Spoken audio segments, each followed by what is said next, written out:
Good morning to all of you. प्रिय विद्यार्थियों, सुप्रभात। ये जो वीडियो है ये कक्षा 7 के विद्यार्थियों के लिए है और आज के वीडियो में हम लोग आपकी एसएसटी बुक का जो ज्योग्राफी का पोर्शन है उसका चैप्टर नंबर 7 पढ़ेंगे और इस चैप्टर का नाम है ह्यूमिडिटी एंड रेनफॉल।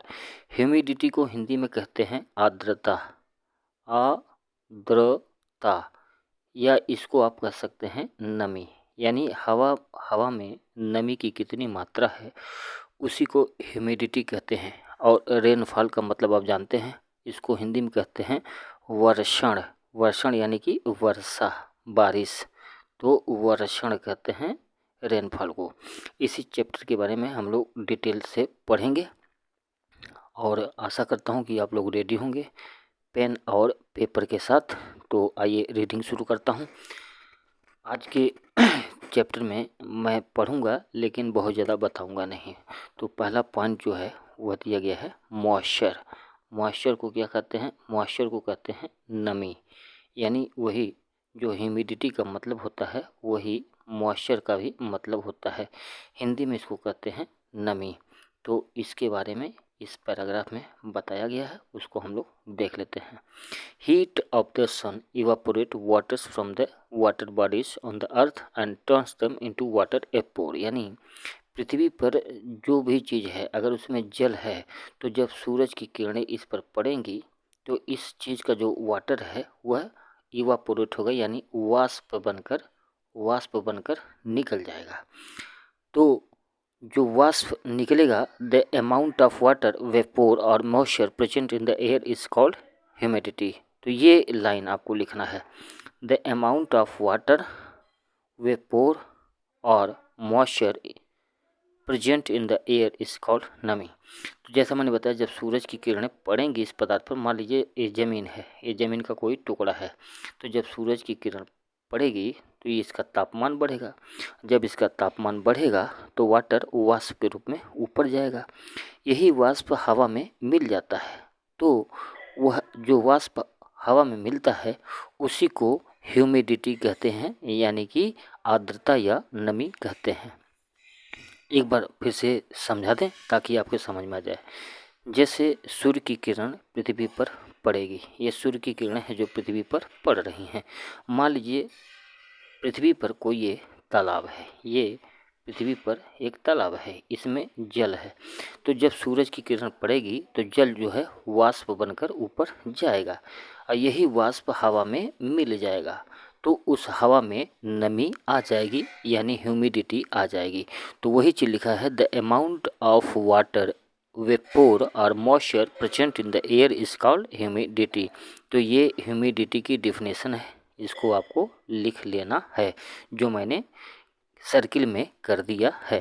अब हम आगे बढ़ते हैं। आगे लिखा है, when the air is full of water vapour we say it is humid, यानी जब हवा में जल वाष्प, वाटर इयोपेर माने जल वाष्प अधिक रहेगा तो हम कहते हैं कि आज का दिन कैसा है? आर्द्र या नमी वाला दिन है। जब जो हवा बहती है, आपको पता है कि हवा हमेशा बहती रहती है, उस हवा में जब वाटर वेपोर यानी जल वाष्प की मात्रा बढ़ जाती है तो हम कहते हैं उस दिन को कि आज का जो दिन है वो कैसा है? ह्यूमिड डे है। The more the water vapour the greater is the humidity in the air, यानी हवा में जितनी वाटर वेपोर की मात्रा अधिक होगी, यानी हवा में वाटर वेपोर की मात्रा जितनी अधिक होगी वह दिन उतना ही आर्द्र होगा, यानी हवा उतनी ही आर्द्र या नम होगी। तो यानी हवा की जो आर्द्रता है, ह्यूमिडिटी है, उस हवा में मौजूद वाटर वेपोर के कारण होता है। यानी जिस हवा में जल वाष्प की मात्रा जितनी अधिक होगी वह हवा उतनी ही ज़्यादा ह्यूमिड होगी। Humidity varies from place to place. अब यहाँ पर यह कहा गया है कि जो नमी होती है हवा की वह एक स्थान से दूसरे स्थान पर जाने पर बदलती रहती है। कोई दो शहर ले लेते हैं, एक दिल्ली ले लेते हैं, एक कोलकाता ले लेते हैं, तो कोई ज़रूरी नहीं कि दिल्ली में जितनी ह्यूमिडिटी हो उतनी ही कोलकाता में हो, उस दोनों में अंतर पाया जाएगा। As the temperature of the air rises, जब हवा का टेम्परेचर बढ़ता है its capacity to evaporate and hold water also increase, making it more and more humid। यानी हवा जितनी गर्म होगी, यानी सूर्य का तापमान जितना अधिक हवा होगा, हवा में ह्यूमिडिटी की संख्या उतनी ही बढ़ेगी। यानी जब सूर्य का ताप अधिक होगा, सूर्य से गर्मी अधिक पड़ेगी, तो वाटर वेपोर भी यानी जल वाष्प के रूप में अधिक मात्रा में उठेगा, और जब जल वाष्प अधिक होगा तो हवा में उसकी संख्या बढ़ती जाएगी। तो जब जल वाष्प की मात्रा हवा में बढ़ेगी तो हवा भी, एयर भी, उसमें ह्यूमिडिटी यानी कि नमी अधिक होगी। तो on the other hand place with low temperature have low humidity. ठीक वही बात यहाँ कही गई है कि दो जगह है, एक जगह इसको ले लेते हैं, एक जगह इसको ले लेते हैं। अगर यहाँ पर टेम्परेचर अधिक होगा तो यहाँ पर ह्यूमिडिटी भी क्या होगी, अधिक होगी। अगर यहाँ टेम्परेचर लो होगा तो यहाँ पर ह्यूमिडिटी भी क्या होगी, लो होगी। कहने का मतलब ये है कि जितना अधिक टेम्परेचर होगा उतना ही अधिक ह्यूमिडिटी होगी, और जितना कम टेम्परेचर होगा उतना ही कम ह्यूमिडिटी होगी। आगे बढ़ते हैं। इन कोस्टल एरियाज और rainy places humidity is very high, whereas in desert area humidity can be almost negligible। ये लाइन आपको लिख लेना है, यहाँ से लिखना है। इन कोस्टल एरियाज और rainy places humidity is very high, whereas in desert area humidity can be almost negligible। अब यहाँ हम मैप बना लेते हैं। ये जो नीचे वाला एरिया है इंडिया का, इसको कहते हैं कोस्टल एरिया। इसको कहते हैं कोस्टल एरिया यानी समुद्र के किनारे का इलाका। भारत के इन दोनों कोस्टल एरियाज़ में रेन अधिक होती है, यानी वर्षा अधिक होती है। तो यहाँ पर यही कहा गया है कि इन कोस्टल एरियाज और रेनी प्लेसेस, यानी इन क्षेत्रों में, भारत के इन क्षेत्रों में ह्यूमिडिटी अधिक होती है। ह्यूमिडिटी अधिक क्यों होती है? बारिश कहाँ होती है? जहाँ टेम्परेचर अधिक होगा बारिश भी वहीं अधिक होती है, क्योंकि जब टेम्परेचर हाई होगा तो बहुत अधिक मात्रा में जल वाष्प ऊपर उठेगा। अब आप जानते हैं कि यहाँ भी बंगाल की खाड़ी है, यहाँ अरब सागर है, नीचे हिंद महासागर है, ये तीनों वाटर बॉडी हैं। तो सूरज की जब गर्मी पड़ेगी तो यहाँ से जल वाष्प अधिक बनेगा, और जब जल वाष्प अधिक बनेगा तो हवा में मिलेगा, और जब हवा उस वाटर का आयतन बढ़ता है तो वही बारिश के रूप में पृथ्वी पर पुनः वापस आता है। तो ये लाइन जो यहाँ बताई गई है कि कोस्टल एरियाज़ में या ऐसी जगहों पर जहाँ बारिश अधिक होती है वहाँ ह्यूमिडिटी क्या होती है, बहुत अधिक होगी। लेकिन जो डिजर्ट का एरिया है, जैसे इंडिया का ये आपका गुजरात वाला हिस्सा हो गया, और यहाँ पर आपका ये वाला एरिया, यहाँ इंडिया का क्या है, डिजर्ट है। तो ये डिजर्ट वाले एरिया में क्या होता है, टेम्परेचर हाई होता है, लेकिन यहाँ वाटर बॉडी नहीं है, क्योंकि यहाँ की ज़मीन कैसी है, रेगिस्तान है, और बालू में आप जानते हैं कि जो जल होता है वह नहीं के बराबर होता है, इसलिए यहाँ पर वाटर एपोर बन नहीं पाता, इसलिए यहाँ पर ह्यूमिडिटी क्या होगी, कम होगी। तो यहाँ से आपको जो आंसर लिखना है कि कोस्टल एरियाज़ में, यानी इस इलाके में ह्यूमिडिटी अधिक होगी, जबकि जो थार रेगिस्तान है राजस्थान का, वो जो इस इलाके में पड़ेगा, इंडिया के इस हिस्से में, यहाँ पर ह्यूमिडिटी क्या होगी, कम होगी, और यहाँ पर क्या होगी, मच यानी कि अधिक होगी। तो यहाँ से आपको ये 2 पॉइंट लिखने हैं। आगे बढ़ते हैं। Humidity is expressed in the terms of absolute और रिलेटिव ह्यूमिडिटी। अब ह्यूमिडिटी को कैसे व्यक्त किया जाता है, इसको सापेक्षिक आर्द्रता के रूप में व्यक्त किया जाता है। अब नीचे बढ़ते हैं। एब्सोल्यूट ह्यूमिडिटी क्या होती है, इसको समझ लेते हैं। Absolute humidity means actual amount of water vapour in a given volume of air at a given temperature. यानी किसी दिए गए टेम्परेचर, तापमान पर, किसी कोई टेम्परेचर आपको दिया गया हो, दिए गए तापमान पर किसी क्षेत्र में, किसी भी क्षेत्र में हवा में जो वाटर वेपोर होगा, मान लीजिए कोई टेम्परेचर आपको दे दिया गया कि 50 डिग्री सेंटीग्रेड पर आपको बताना है कि वहाँ आर्द्रता कितनी होगी, और इलाका आपको कोई दे दिएगा जहाँ पर टेम्परेचर कितना है, 50 डिग्री सेंटीग्रेड। अब 50 डिग्री सेंटीग्रेड पर उस इलाके में जो हवा है, एयर है, उसमें जो वाटर की मात्रा है, वाटर वेपोर यानी जल वाष्प की जो मात्रा होगी वही उसकी क्या होगी, वही उसकी एब्सोल्यूट ह्यूमिडिटी होगी। It is expressed in number of grams of water पर क्यूबिक मीटर। अब इसको मापा कैसे जाता है, आपने साइंस में पढ़ा होगा यूनिट के बारे में। यूनिट यानी इकाई के बारे में। जैसे आपको कपड़ा लेना होता है तो आप कपड़ा कैसे लेते हैं, मीटर से मापते हैं। कैसे मापते हैं, मीटर से। आपको दूध खरीदना है तो आप किस में मापते हैं, लीटर में मापते हैं। तो इसी तरह ह्यूमिडिटी को भी कैसे मापा जाता है, तो ह्यूमिडिटी को जो मापा जाता है वो मापा जाता है ग्राम ऑफ वाटर पर क्यूबिक मीटर। ये उसकी यूनिट हो गई ह्यूमिडिटी को मापने का। तो ये आपको लिखना है कि the unit of absolute humidity is gram of water पर क्यूबिक मीटर। तो ये इम्पोर्टेंट है, आपको लिखना है। अब बढ़ते हैं रिलेटिव ह्यूमिडिटी की ओर। इसका क्या मतलब होता है, देखते हैं। Relative humidity means the ratio between actual amount of water vapor present in the certain amount of water at a given temperature।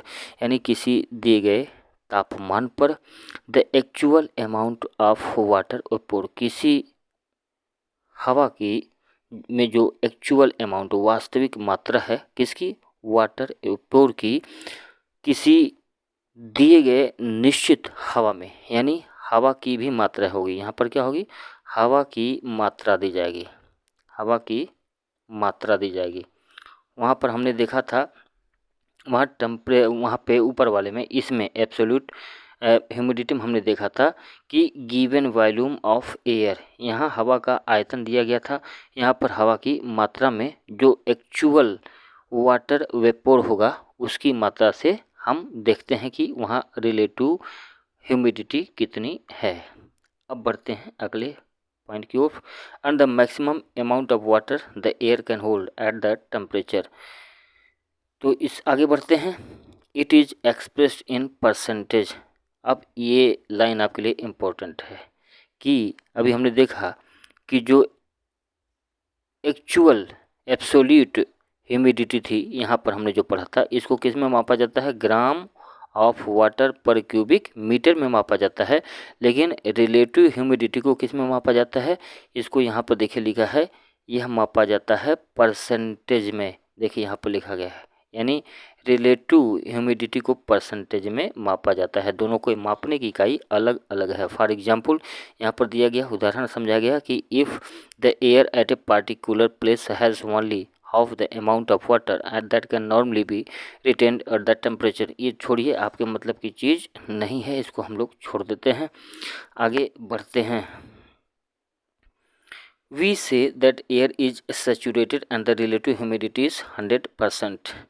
यहाँ से भी कुछ आपको बहुत अधिक चीज़ें नहीं मिलेंगी। ये लास्ट लाइन इंपॉर्टेंट लग रही है, इसको देख लेते हैं। The temperature at which air gets saturated it called dew point. अब ये ड्यू पॉइंट आपको लिखना है, और ये कहाँ से लिखना है, ये आपको यहाँ से लिखना है। The temperature at which air gets saturated is called dew point. Dew point किसको कहते हैं, यानी वह तापमान जिस पर हवा क्या होती है, सैचुरेटेड हो जाती है, उसे ड्यू पॉइंट कहते हैं। अब सैचुरेटेड आपके लिए नया शब्द होगा, इसको हम बाद में समझेंगे। यह देख लेते हैं, इस एग्जाम्पल को हमको पूरा पढ़ना पड़ेगा, तब जाके हमको समझ में आएगा सैचुरेटेड क्या होता है। तो यहाँ से हम पढ़ के आपको बता देते हैं। If the air at a particular place, यानी किसी पार्टिकुलर माने निश्चित प्लेस माने जगह पर हवा जो है, the air has only half the amount of water, उसमें पानी की मात्रा केवल आधी हो, that can normally B retained eight that temperature, जो उस तापमान पर पानी को बनाए रख सके, we say that relative humidity is 50%। तो हम कहेंगे वहाँ पर जो रिलेटिव ह्यूमिडिटी वो 50% है। If the air at a place contains maximum amount of moisture that can be retained by the air at that temperature, we say that the air is saturated. यानी ये हवा है, अगर इसमें पानी की मात्रा क्या हो, 50% हो, तो हम कहेंगे यहाँ पर 50% रिलेटिव ह्यूमिडिटी है। लेकिन यदि इसमें पानी की यही मात्रा बढ़ जाए, यानी 80% कर लिया जाए, तो हम इस 80% को क्या कहेंगे, सैचुरेटेड एयर कहेंगे। क्या कहेंगे, सैचुरेटेड एयर। ये 50% इसमें है, लेकिन इसकी क्षमता कितनी है, 80% की, यानी इसकी जो क्षमता होगी उसी को क्या कहेंगे, सैचुरेटेड एयर। तो अब हमको उम्मीद है कि आप सैचुरेटेड समझ गए होंगे। बढ़ते हैं नेक्स्ट पॉइंट की ओर।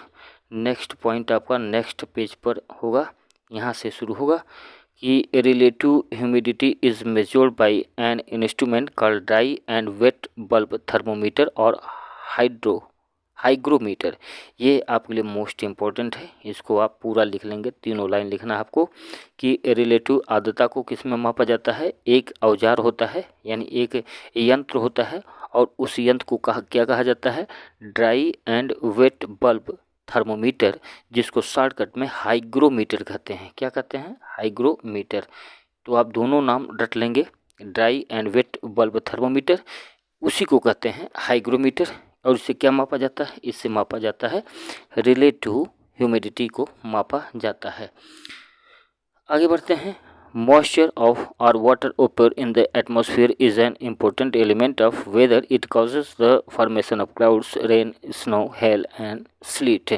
अब इसमें कहा गया कि हवा में जो नमी होती है, मॉइस्चर होता है, या वाटर वेपोर यानी कि जल वाष्प होता है, वो क्या होता है, मौसम का यानी वेदर का एक इम्पोर्टेंट एलिमेंट होता है। इसके पहले वाले चैप्टर में हमने पढ़ा था कि element of weather and climate, उसमें हमने जाना था कि यह भी जो होता है ह्यूमिडिटी, वह वेदर का एक इम्पोर्टेंट एलिमेंट होता है।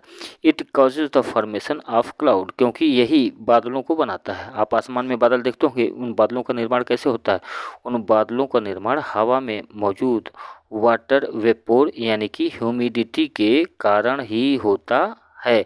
तो आपको एक नया चीज़ यहाँ से मिला कि बादलों का निर्माण कैसे होता है। अब हम बढ़ते हैं कंडेंसन की तरफ, जो कि नेक्स्ट पॉइंट है। कंडेंसन को बोलते हैं हिंदी में संघनन। आप लिखते चलें हिंदी और इंग्लिश दोनों में, ताकि आपको समझने में कोई दिक्कत ना हो। कंडेंसन को हिंदी में कहते हैं संघनन। Condensation is the process in which water appears in the air change from liquid form to water when it comes in the contact with a cold surface। अब कंडेंसन क्या होता है इसको समझ लेते हैं। कह रहा कंडेंसन एक प्रोसेस है यानी प्रक्रिया है, इन विच माने जिसमें वाटर वेपोर जल वाष्प इन द एयर, हवा में जो जल वाष्प है, इसमें जो जल के कण हैं हवा में, वो क्या करते हैं, चेंज इनटू लिक्विड। ये कण किस में बदलते हैं, लिक्विड रूप में बन जाते हैं। किस में, लिक्विड यानी कि जल का रूप ग्रहण कर लेते हैं और वाटर या पानी का रूप ले लेते हैं when it comes in the contact of cold surface. अब इसको मैं फिर से आपको समझा दूँ। जैसे ये मान लीजिए हवा का कोई क्षेत्र है, इस हवा में पानी की जो बूंदें हैं यानी वाटर वेपोर हैं, ये जो हम बना रहे हैं चिन्ह, ये वाटर वेपोर हैं। अभी ये जल के रूप में नहीं, अभी ये एटम के रूप में है यानी कण के रूप में है, जैसा कि आप साइंस में पढ़ोगे।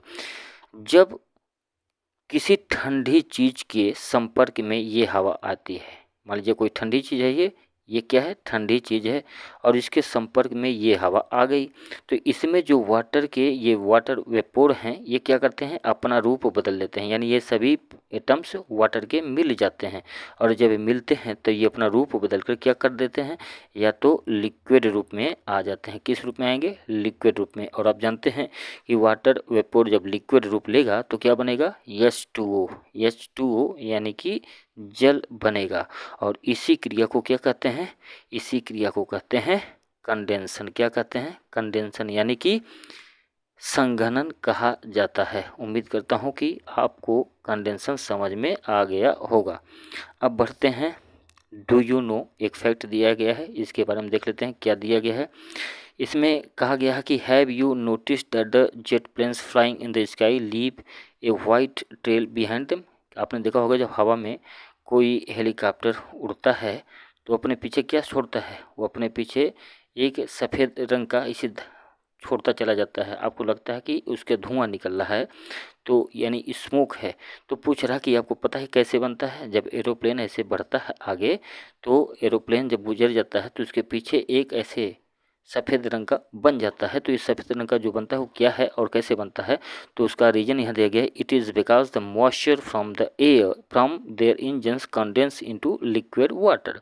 अब इसमें यही कहा गया कि उसका जो रीजन हो क्या है, कंडेंसन है। It is because the moisture from their engine. अभी इस हवाई जहाज़ के इंजन में जो मॉइस्चर है वो क्या करता है, वो लिक्विड रूप में यानी वाटर के रूप में बदल जाता है। When there is no air movement to disturb it we see trails of this condensed moisture. और जब वहाँ कोई, अगर यहाँ इस एरिया में कोई हवा ना हो तो यही हमको लंबे रूप में दिखाई देता है, यानी ये संघनन के कारण होता है। और है क्या, इस एरोप्लेन के इंजन पे जो वाटर वेपोर हैं वही जल का रूप ले लेते हैं और हवाई जहाज़ के पीछे दिखाई देते हैं। तो मुझे लगता है कि आपको एक अच्छी यहाँ से जानकारी मिली होगी और आप खुश भी होंगे। अब पढ़ते हैं कि हम लोग ये फॉर्म्स ऑफ कंडेंसन क्या होता है, यानी संघनन के रूप क्या क्या होते हैं। तो संघनन का जो पहला रूप यहाँ पर दिया गया है वह है ड्यू। ड्यू को कहते हैं ओस। इस समय विंटर में आप देखते होंगे जो शीतलहर है, इसी शीतलहर को ओस के रूप में आप समझ सकते हैं। When moist air comes in contact with the cold ground surface early in the morning or during cold winter nights, dew is formed. इसमें बताया गया है कि जो मॉइस्ट होता है किसमें, एयर में, हवा में मौजूद नमी comes in contact with cold ground surface, धरती के ठंडे सरफेस यानी सतह के, मान लीजिए हवा है, इसमें मॉइस्चर है, ये बूंदें हैं मॉइस्चर की। जब ये हवा इस धरती के ठंडे सतह के संपर्क में आता है, चाहे सुबह के वक्त आवे चाहे रात के वक्त आवे, तब यही ओस की बूंदें हमको जो शीतलहर के रूप में आप देखते हैं, शीत जो देखते हैं बूंदें पड़ती हैं, तब इन्हीं का निर्माण होता है। और इसी को क्या कहते हैं, इसी को ड्यू कहते हैं, जिसे हिंदी में क्या कहते हैं, ओस कहा जाता है। तो बढ़ते हैं अगली लाइन की तरफ। Have you seen water droplets on leaves or grass early in the morning? Well, it is dew. यानी अभी आप ठंडियों के मौसम में, अभी जो मौसम चला है इसमें आप देख सकते हैं, जब आप घर से निकलते होंगे तो आपको पत्तों पर, देखिए पिक्चर में जैसे दिखाया गया, कभी कभी पत्तों पर ऐसे पानी की कुछ बूंदें दिखाई पड़ती हैं। या आप घास के पौधे को देखते होंगे तो घास के पत्तों पे भी आप नमी पाते होंगे, उसमें पानी लगा होता होगा। वो पानी क्या है, वो पानी यही है, ड्यू है। और इस ड्यू को हम क्या कहते हैं, ए फॉर्म ऑफ कंडेंसन, यानी संघनन का एक रूप है। तो आशा करता हूँ कि ये पॉइंट आपकी इस समझ में आ गया होगा। अब बढ़ता हूँ अगले पॉइंट की तरफ। ये इम्पोर्टेंट है, इसको आप अच्छे से पढ़ भी लीजिएगा। यदि कहीं कन्फ्यूजन है, कोई डाउट्स है तो आप हमसे पूछ सकते हैं। बढ़ते हैं अगले पॉइंट की तरफ। अगले पॉइंट को लिखा गया है ऊपर, इसमें लिखा गया when dew occurs in the form of ice crystal it is known as frost. अभी ये चीज़ दिया गया है कि जब ये जो ड्यू होता है, ओस होता है, एक किसके रूप में हो, फॉर्म ऑफ आइस क्रिस्टल, बर्फ़ के टुकड़े के रूप में हो, तब इसे क्या कहते हैं, फ्रॉस्ट कहते हैं। यानी कि फ्रॉस्ट माने होता है कोहरा। फ्रॉस्ट माने क्या होता है, कोहरा। जो अभी विंटर में जैसे आप आजकल तो खूब देख रहे होंगे फ्रॉस्ट, कोहरा जब आपको दिखाई देना बंद हो जाता है, दिन में भी ऐसा लगता है कि जैसे धुआं धुआं हुआ हो, उसमें कुछ देखना संभव नहीं रहता है। तो जहाँ जितना प्रदूषण होता है वहाँ कोहरा भी उतना ही अधिक होता है। जब ड्यू की मात्रा क्या करती है, बर्फ़ के टुकड़ों में बदल जाए तो उसे ही हम क्या कहते हैं, फ्रॉस्ट कहते हैं। इम्पोर्टेंट है, इसको भी आप लिख लेंगे। ये जो पॉइंट दिया गया है इसको आपको लिखना है बुक में। अगर अभी नहीं इसको लर्न करेंगे तो आगे चल के यही सब चीज़ें आपको पुनः पढ़नी पड़ेंगी। अब हम बढ़ते हैं second form of the condensation, that is fog और मिस्ट। ये देखिए यहाँ ये दूसरा फॉर्म दिया गया है किसका, कंडेंसन का। अब फॉग या मिस्ट को समझते हैं क्या है। फॉग और mist is formed when moist air comes in contact with the cold surface of the earth and condensation takes place around dust particles floating in the ground. Fog is a cloud-like formation at the ground level which considerably reduces visibility. A thin fog is known as mist. अब ये दोनों fog और mist एक ही चीज़ है। जैसा कि मैंने ऊपर बताया कि जब आपको दिन में कोहरे जैसा, धुआं जैसा दिखता है, उसी को कहते हैं फॉग। और जब ये इसकी पतली परत हो, यानी बहुत अधिक ना हो, तो उसको मिस्ट कहते हैं। लेकिन जब उसकी संख्या बढ़ जाए तब उसको क्या कहते हैं, फॉग। तो इसको भी आप चाहें तो लिख सकते हैं।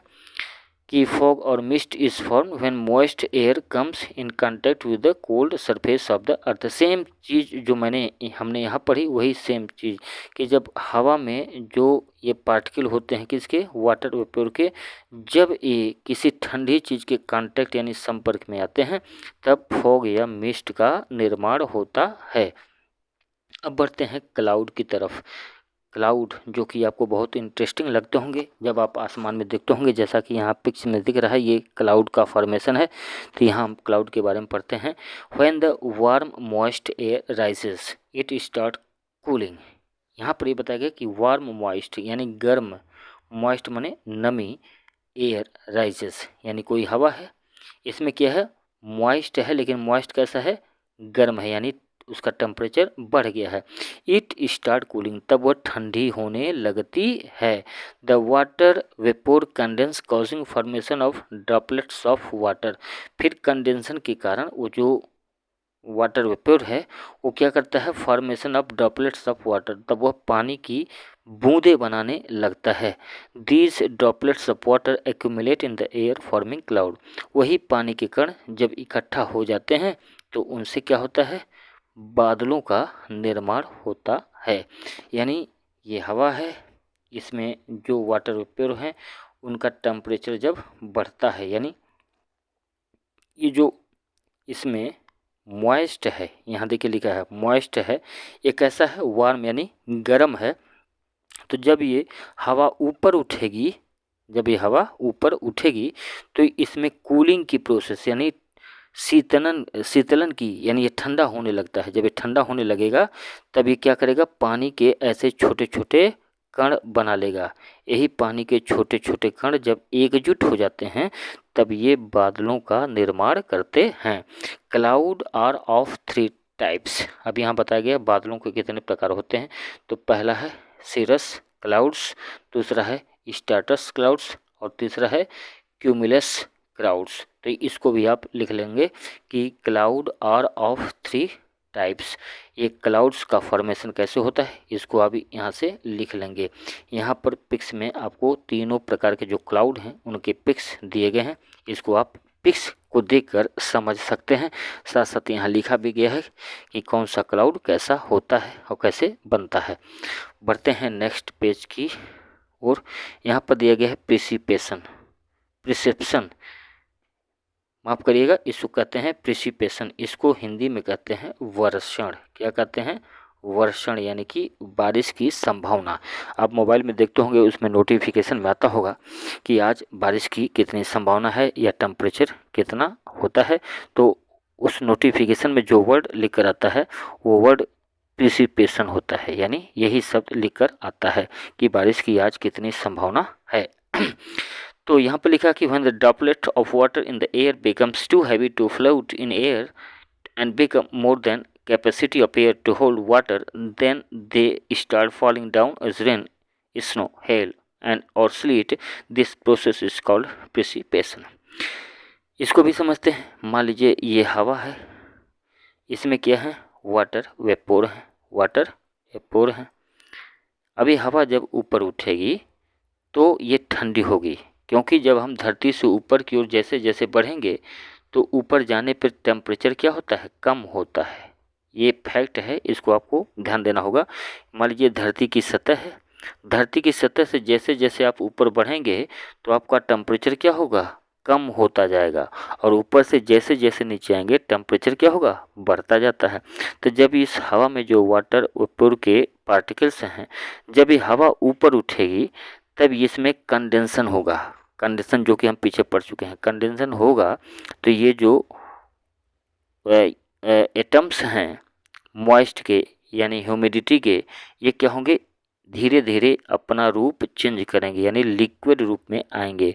लिक्विड रूप में जब आएंगे तो पहले बनेंगे ड्रॉपलेट ऑफ वाटर, यानी पानी के अणु बनेंगे, और ये जब अणु ऐसे इकट्ठे हो जाएंगे तब ये बादल बनेंगे, और जब बादल बन जाएंगे तो पानी की मात्रा अधिक हो जाएगी। फिर हवा इस पानी को अपने साथ अधिक देर तक रोक कर नहीं रख सकती, और जब हवा इस पानी के ड्रॉपलेट को अधिक समय तक नहीं रोक पाती है तब यही ड्रॉपलेट पानी की बूंदें बनकर धरती पर गिरते हैं और वर्षा होती है।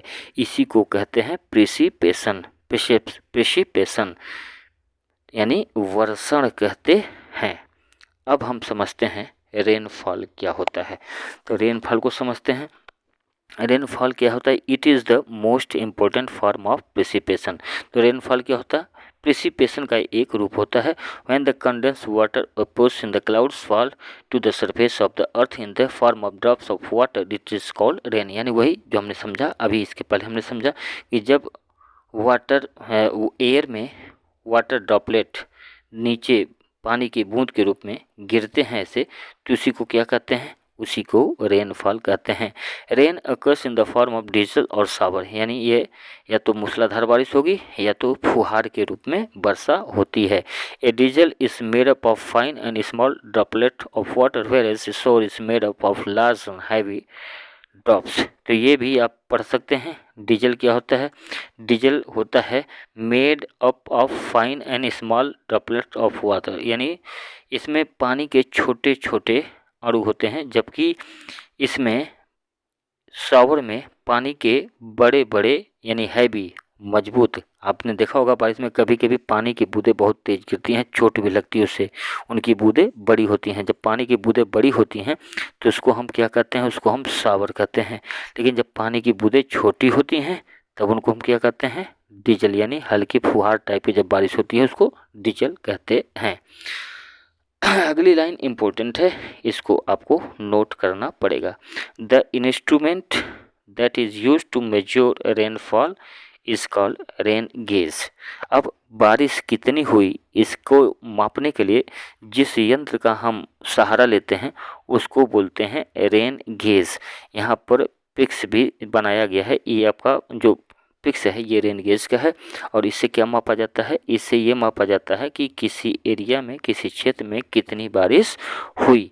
तो इस पिक्स को आप बढ़िया से देख लेंगे कि रेन गेज की बनावट क्या होती है और कहाँ पर कौन सा पार्ट होता है। पहला पार्ट देखिए यहाँ पे लिखा है, यहाँ पे लिखा है, यहाँ पे लिखना है। इसको आपको स्वयं से पढ़ना है।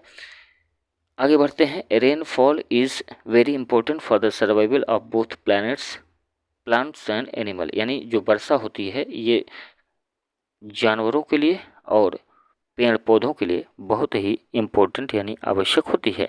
Rains bring fresh water to the earth surface, क्योंकि बारिश से ही धरती पर फ्रेश वाटर आता है।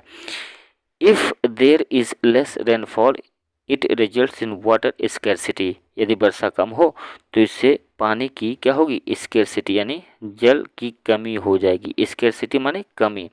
तो यदि वर्षा न हो तो पृथ्वी पर क्या होगी? वाटर की कमी हो जाएगी। एंड ड्रॉप, और इससे जब पानी की कमी होगी तब क्या आएगा? बाढ़, यानी बाढ़ माफ करिएगा, ड्रॉप को कहते हैं सूखा। यदि वर्षा कम होगी तो सूखा पड़ सकता है, और सूखा पड़ेगा तो अकाल की नौबत आ सकती है। On the other hand if rainfall is more it can cause flood, और यदि यही वर्षा अधिक हो गई, यानी जब बारिश अधिक हो गई है तब फ्लड यानी कि बाढ़ की समस्या हो जाती है। यानी यदि वर्षा अधिक होती है तो बाढ़ आएगी, यदि वर्षा कम होती है तो ड्रफ यानी कि सूखे की नौबत आ जाती है। अब हम पढ़ेंगे स्नो के बारे में, यानी बर्फ़ के बारे में। ये क्या होता है इसको भी देख लेते हैं। When because of low temperature, जब कम तापमान के कारण द वाटर वेपोर, पानी का जो वाष्प है, turns directly into ice crystal, यानी जब कम तापमान के कारण जो जल की वाष्प है वह सीधे बर्फ के छोटे छोटे टुकड़ों में बदल जाए तो उसी को क्या कहते हैं? उसी को कहते हैं, यहाँ पर देखिए लिखा है, उसको कहते हैं, यहाँ पे दिया है precipitation takes place in the form of tiny soft snow flakes. तब उस समय जो वर्षा होगी, यानी स्नो में हम लोग पढ़े थे, इसको इम्पोर्टेंट है, देख लीजिए फिर से, चूँकि ऊपर नीचे है पढ़ने में दिक्कत हो रही है तो यहाँ मैं दोबारा पढ़ देता हूँ कि जब बिकॉज ऑफ लो टेम्परेचर, कम तापमान के कारण, द वाटर वेपोर्स, जल वाष्प, turns directly into I crystal, यानी कम तापमान के कारण जब जल वाष्प सीधे बर्फ के क्रिस्टल यानी छोटे छोटे टुकड़ों में बदल जाए precipitation takes place in the form of tiny soft snowflakes। तब जो वर्षा होगी वह बर्फ के टुकड़ों में होती है, जैसे कि आपने देखा होगा जम्मू एंड कश्मीर में, हिमाचल प्रदेश में आप जाते होंगे गर्मियों की छुट्टी में, और मसूरी जाते होंगे, नैनीताल जाते होंगे। इन सब जगहों पर जो बर्फबारी होती है वो इसी कारण होती है, यानी जब कम तापमान के कारण पानी का जो वाष्प है यानी वाटर वेपोर है वह बर्फ के टुकड़ों में बदल जाए, तब यही बर्फ के टुकड़े वर्षा के रूप में नीचे गिरते हैं। और इसी को हम लोग क्या कहते हैं, इसी को हम लोग कहते हैं स्नो रेन, यानी बर्फ की बारिश। आगे पढ़ते हैं स्लीट। ये स्लीट क्या होता है देख लेते हैं। Slit is a combination of snowflakes and rain falling together, यानी जब बर्फ के टुकड़े भी गिरे बारिश के समय और पानी की बूंदे भी गिरे, तब उसी को कहते हैं स्लीट कहते हैं। तो इसको आप लिख लीजिएगा, slit is a combination of snowflakes and rain falling together, यानी जब बारिश की बूंदे और बर्फ के टुकड़े दोनों साथ साथ गिरे तो उसी को स्लीट कहते हैं। Sleet makes the road slippery and can cause vehicles to skid. और इससे सड़क पर क्या होता है, देखिए सड़क का सीन दिया गया है, पिक्चर दिया गया है। जब ऐसा होता है तो बर्फ जो है सड़क पर जम जाती है, फिसलन हो जाती है, और इससे क्या होगा, गाड़ियाँ लड़ सकती हैं, उनमें टक्कर हो सकती हैं, और ऐसे समय में जो ड्राइविंग होगी वह कैसी होगी, डेंजरस हो सकती है। अब यहाँ पर हेल के बारे में दिया गया, हेल माने होता है ओले, तो ओलों के बारे में पढ़ते हैं। Hail is a large frozen rain drops और pellets of frozen rain that fall in shower from the cloud. जब वर्षा के समय बादलों से फ्रोजन माने जमे हुए, रेन ड्रॉप्स माने वर्षा की बूंदे, और उनके जो गोल पैलेट्स माने होता है छर्रे के रूप में जब पानी की बूंदे यानी बर्फ के टुकड़े गिरते हैं उसी को कहते हैं हेल, यानी कि ओले पड़ना। इसमें आप देखते होंगे ओले पड़ने से कभी कभी आलू की जो फसल है वह नष्ट हो जाती है, मटर की फसल नष्ट हो जाती है। As the snowflakes fall liquid water freeze onto them forming ice pellets that continue to grow as more and more droplets are accumulated। इसमें ये बताया गया है कि जैसे जैसे स्नोफ्लेक्स माने फाल, बर्फ के हुए टुकड़े गिरते हैं, लिक्विड वाटर फ्रीजेस, तो जो पानी होता है वह और जम जाता है, क्योंकि बर्फ के टुकड़े गिरने से तापमान कम होगा तो पानी के जो टुकड़े होंगे वह बर्फ का रूप धारण कर लेंगे और इनकी संख्या धीरे धीरे बढ़ती चली जाती है। अब बढ़ते हैं टाइप्स ऑफ रेनफॉल के बारे में पढ़ते हैं। ये टाइप्स ऑफ रेनफॉल यानी वर्षा के कितने प्रकार होते हैं, तो यहाँ पर दिया गया है there are 3 types of rainfall, यानी 3 तरह की वर्षा होती है। पहला क्या है, रिलीफ और ओरोग्राफिक रेनफॉल। ये आप लिख लीजिएगा या लिखने की जरूरत नहीं है, केवल समझ लीजिए कि रिलीफ और ओरोग्राफिक रेनफॉल क्या होता है। तो इसको समझते हैं। Relief rainfall occurs when a hill or mountain range lies in the path of moisture laden winds, यानी कोई हवा ऐसे बह रही है और इसमें मॉइस्चर की मात्रा ज़्यादा है, इसमें जो मॉइस्चर है वाटर वेपोर है उसकी मात्रा क्या है, अधिक है, और from sea are forced to rise when they meet an obstruction in the form of a hill or mountain। ये हवा ऐसे बढ़ रही है लेकिन आगे कोई माउंटेन आ गया या कोई पठार आ गया। पठार कैसे होता है, ये हाईलैंड होता है। अभी हवा इसमें जिसमें मॉइस्चर क्या है, अधिक है, तो इसमें जब यहाँ देखिए पिक्स इसका नहीं है, मैं आपको समझा देता हूँ पिक्स बना के। ये हवा बह रही है ऐसे, और इसमें क्या है, इसमें वाटर वेपोर की संख्या अधिक है, लेकिन हवा ऐसे बहते जा रही है, उसके सामने क्या गया, ऐसे कोई माउंटेन आ गया। अब ये हवा इस माउंटेन को क्रॉस नहीं कर पाती है, तो इसको मजबूर होकर अपना रास्ता बदलना पड़ता है, और जब इसको रास्ता बदलना पड़ता है इसमें लगता है टाइम, तब तक इसमें जो वाटर वेपोर होते हैं वे संघनन के कारण पानी की बूंदों के रूप में बदल जाते हैं और वर्षा के रूप में धरती पर गिरने लगते हैं। इसी वर्षा को क्या कहते हैं, रिलीफ और ओरोग्राफिक रेनफॉल कहते हैं। When these winds rise above they cool down and drop their moisture in the form of rainfall on the windward side of the mountains. यानी जो मैंने पहाड़ बनाया था, इससे जब हवा टकराएगी तो यही यहाँ वर्षा करेगी और इस तरफ वर्षा नहीं होगी, इसी तरफ वर्षा होगी। इसी को कहते हैं विंडवर्ड साइड। विंडवर्ड साइड माने जैसे हवा इस तरफ जा रही है तो वर्षा भी इसी तरफ ऐसे होगी। इसी को हमने क्या कहा, रिलीफ और ओरोग्राफिक रेनफॉल। अब हम बढ़ते हैं।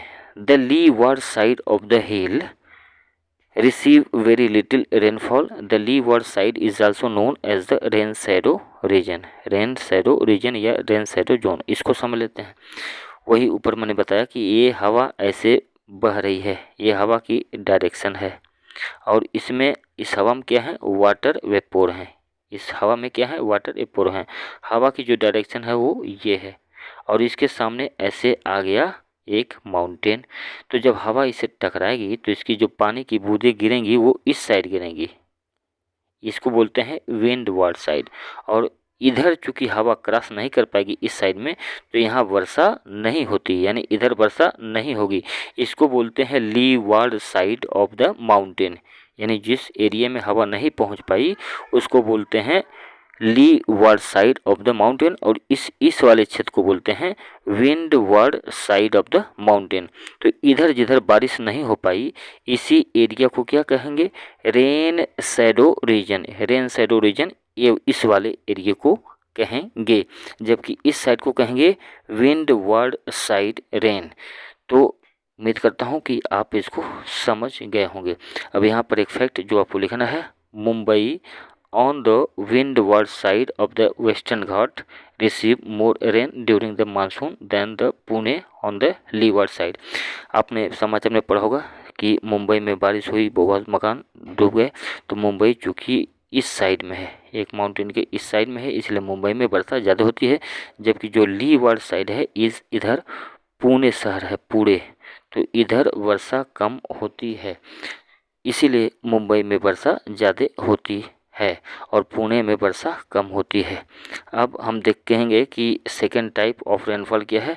तो ये सेकेंड टाइप ऑफ रेनफॉल है कन्वेक्शन रेनफॉल, लेकिन इसको आज के वीडियो में न पढ़ के हम नेक्स्ट वीडियो में पढ़ेंगे, क्योंकि वीडियो लंबा होता जा रहा है। तो अगले वीडियो में हम कन्वेक्शन रेनफॉल से पढ़ना शुरू करेंगे। आज के वीडियो में इतना ही। उम्मीद करता हूँ आपको अच्छा लगा होगा। मिलते हैं नेक्स्ट वीडियो में इसी टॉपिक के रिमेनिंग पोर्शन के साथ। Till then, thank you, take care and bye.